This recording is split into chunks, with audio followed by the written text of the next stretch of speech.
So eto na guys, ang ating regalo para kay tatay. Honda Beat Playful pala siya.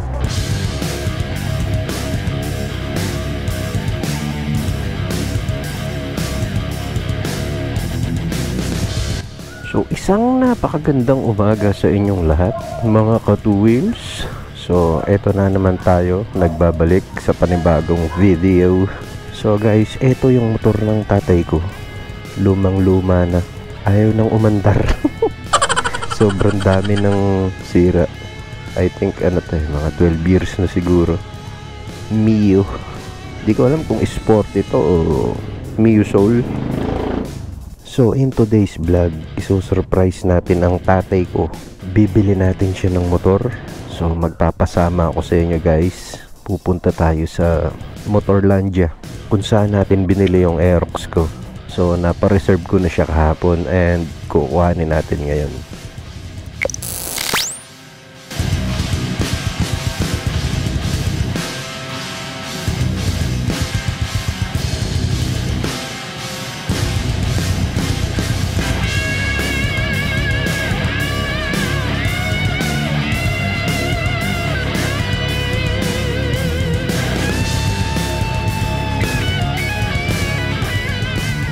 So eto na guys, ang ating regalo para kay tatay. Honda Beat Playful pala siya. Ayan, so ayan yung kanyang SRP, 73,600. So ika-cash na natin siya kasi pagka installment medyo malaki yung yung aabutin. Parang nasa 45,000 something sa 3 years. Sayang din yun. Wala naman tayong ibang kulay na pagpipilian kasi nag-iisa lang siya. So ikutan natin yung ibang mga motor dito guys. Ito Mio Gear, 79,400. So ang down payment niya 8,000 lang kung nagpaplano kayo ng installment. 36 months, 3,350 ang kanyang monthly. So anong motor to? Crossover, Suzuki Raider crossover. Ito yung Raider FI, 121,100. So 15,000 ang kanyang down payment. Sa 36 months, 3 years, 5,090 ang kanyang monthly. Smash 115 drum, 66,300 ang kanyang SRP. Kung installment, 8,000 ang down payment. Sa 36 months, 2,770. So kung gusto niyo naman ng pamasada, ito guys, dami dami pagpipilian. Dito lang yan sa Motorlandia, Crossing Malolos. So ikot tayo dun, tingnan natin banda dito. So Mio Gravis, tama ba? Gravis, 92,600 ang kanyang SRP.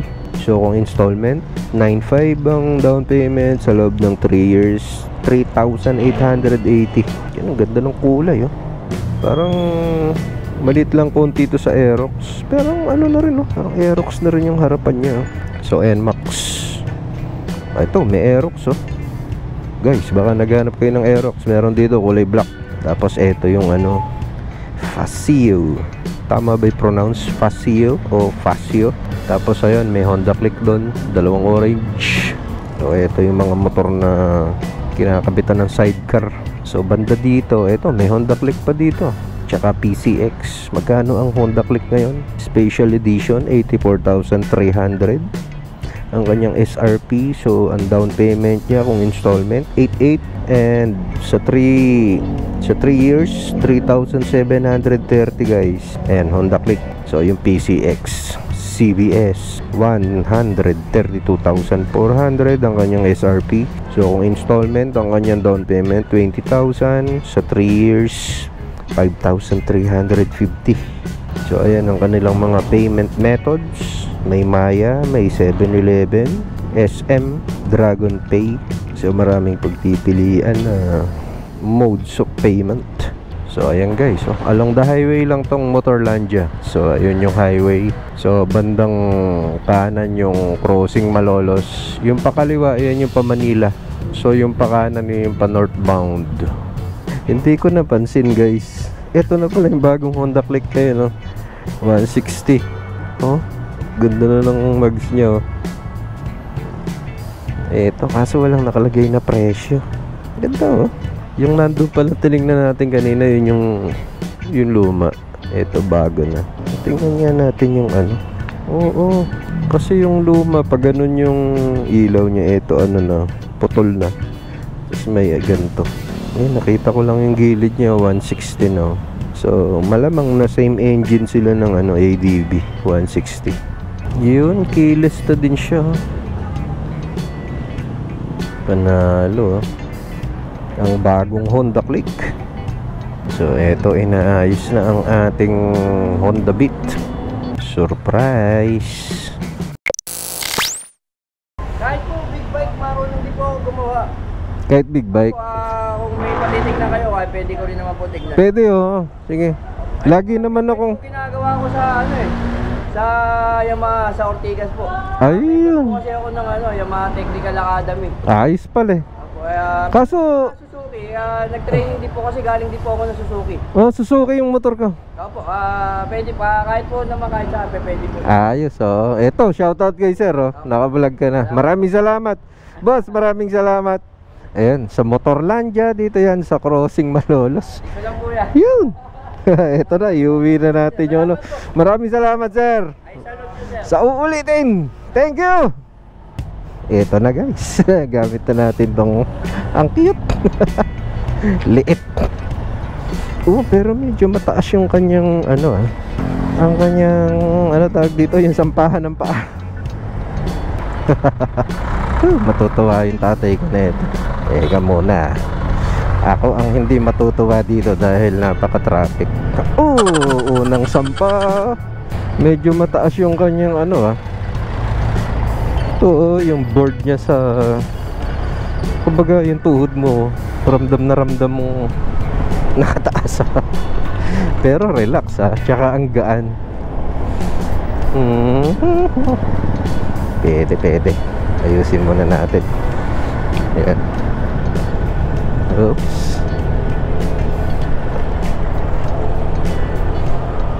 So wala akong idea kung ano ang horsepower nito tsaka yung torque. Siyempre kakakuha pa lang natin, hindi pa natin mai-review ng buong specs. Siguro bigyan natin to ng another content para mai-review natin ng buo. So first impression, siyempre magaan. Ramdam mo yung mga kaldag-kaldag. Initial bite ng kanyang preno, okay naman. Relax na relax. Kaso di ko alam kung nasanay ako sa Aerox or sa 750 ko. Kaya ang feeling ko ngayon sobrang nipis nung dala ko. Pero masarap siyang gamitin compare sa Mio Gear, yung arangkada niya hindi ba galit. Yung tingin ko kahit na magulat ka tingnan mo syempre siguro dahil bago, pero medyo delay ng konti. Gusto ko yung posisyon ng paa niya.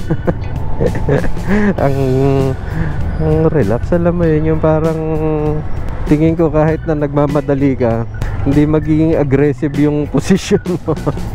Panalo din to guys, panalo rin Honda Beat.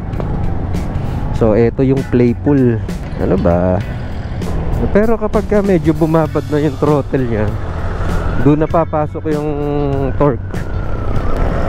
Yun may ibibigay meron siyang ibibigay. Medyo matigas yung kanyang upuan.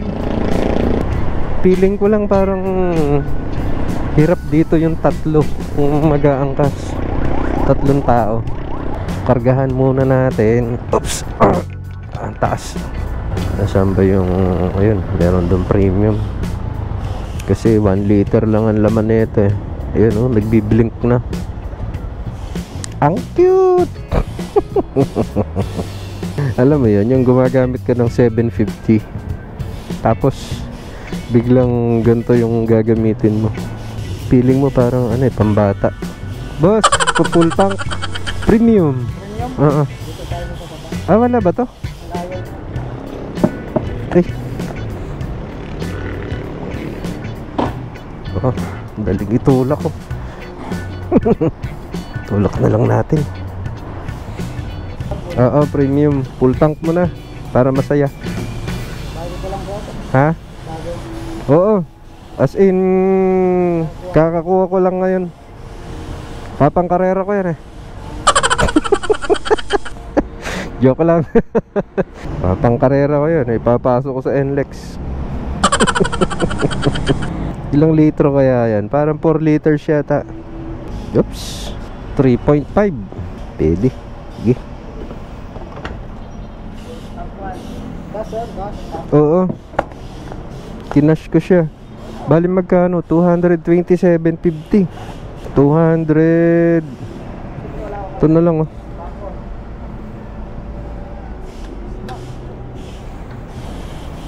Oops. Yun. Naks, dali ah. Bigla akong napahinto. Naubusan na pala ng battery ang aking GoPro. Naninibago ko kasi ang nipis niya. Nipis, magaan. So bagay na bagay to pang everyday use. Yung bang tipong nagtatrabaho ka sa office, yung mga babiyahe ka ng mga nasa 3 kilometers, 5 kilometers, hanggang siguro sabihin na natin 10 kilometers. Papasok ka sa umaga, uwi ka sa hapon. Eto, panigurado, panalo to sa singit-singit, sa traffic, sa nipis nitong motor na to. Tsaka ang gaan. Feeling ko nga pwede mong buhatin eh. Oops. Huwag. Bago to. Huwag mong gagasgasan. Malakas to eh. Ang nagustuhan ko dito, hindi nakakagulat yung arangkada. Kasi di gaya nung Mio Gear, sobrang lambot ng throttle nun. Yun yung unang-unang ko napansin dun sa motor na yun. Ibang sobrang lambot talaga. Kaya kung medyo sabihin na natin kabisote yung gagamit nun, hindi pa masyadong skilled pagdating sa motor, nako, madidisgrasya. Bagay na bagay ito, ano, yung araw-araw ko na mamalengke, o kaya yung may nahatid ka sa school na anak mo, or kung teacher ka sa school. Pwede. Super tipid daw nito eh. Hindi ko pa nakita sa mga review kung gaano yung gas consumption nito, pero tingin ko tipid to. Yun din yung sabi nung nung taga Motorlandia, yung nag-setup nito. So nag-usap-usap kaming magkakapatid kasi nga nung nakaraan lagi na lang nasisira yung motor ng tatay namin, yung Mio. Laging pinapagawa, laging tumitirik, hanggang sa nung isang araw ay na talagang umandar, samantalang kailan lang pinagawa ulit. So nag-usap-usap kami na isusurprise namin si tatay, ibibili namin ng simpleng motor. Ayun, maghahati-hati kami sa presyo. So pupunta muna ako sa isang tindahan na makahanap ng ribbon. Yun ang habilin sa akin nung kapatid ko eh. Dapat daw may ribbon. Sabi ko, dinagdagan mo pa yung trabaho ko ah. Ako na nga yung kumuha eh. Palit kaya tayo, ikaw na lang kumuha, tsaka mo lagyan ng ribbon. Ganun pa man mukhang mas magandang idea nga yun, para mas lalong madagdagan yung saya ni tatay pag nakita niya naka-ribbon pa tong motor. Meron ba dito? Parang puro paputok yata yun nandito. Meron siguro dito. Ribbon. Ate, meron po kayong ribbon? Ano pong klase? Kahit yung simple lang. Yung bang parang pang regalo. Ayan, pwede na yan. Alin? Ano ba maganda? Pula? Itatali ko lang sa motor. Kasi brand new yung motor eh. Oo, pwede na yan. Oo. Sige, magkano ba ganyan? 8 po 1 yard. 8 pesos. Ayan, dalawa. Sige. Ha? Regalo niyo po yung Oo, regalo ko sa tatay ko eh. Ayos ba? Ayan oh. Sige, doon ko na lang malapit sa amin ilalagay. Thank you. Okay, mamaya na natin ilalagay. Ang tanong, sanay ba akong mag-ribbon? Anong buhol ba gagawin ko dito? So, eto na yung ribbon. Diskartehan natin. Paano ba to? Pambira, buhol kabayo lang yung alam ko eh. Ganito. Diba yan? Sumabit pa. Ayos ba? Hindi ako sanay eh. Magandang ribbon. Kopo. Ay, kensya na. Ay, mote.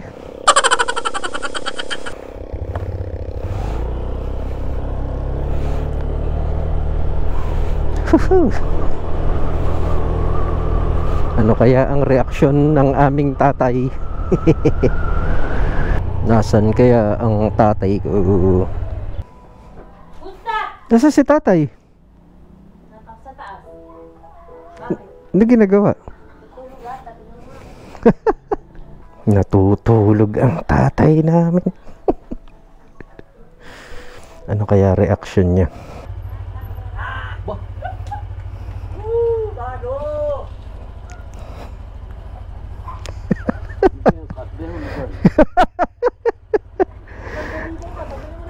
Tiyo! Huwag ka na magtanong kung cash o hulugan.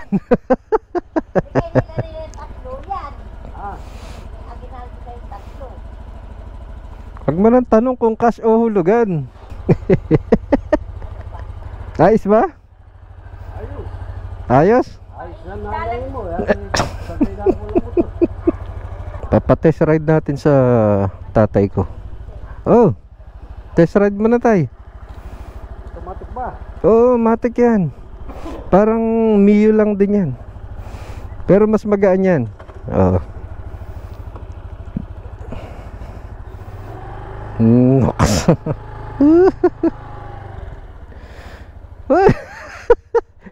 Di pa nilayo. Ilayo mo muna para maramdaman mo tay. Oo. Ano kaya reaksyon ng tatay ko? Bagong gising eh. Lokohin mo na ang lasing, wag lang ang bagong gising.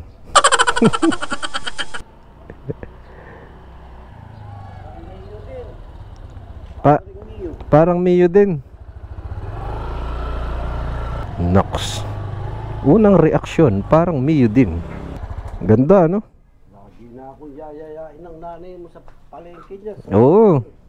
Sulit yan. Ha, sulit yan, no, tay? Eh, ano mo yung tatay yung susi? Kasi dalawa to. Tabi mo yung isa. Tapos yung isa, lagyan mo ng ano, yung key holder. Naka full tank na yan. Ayos, ayos ba? Very good ba?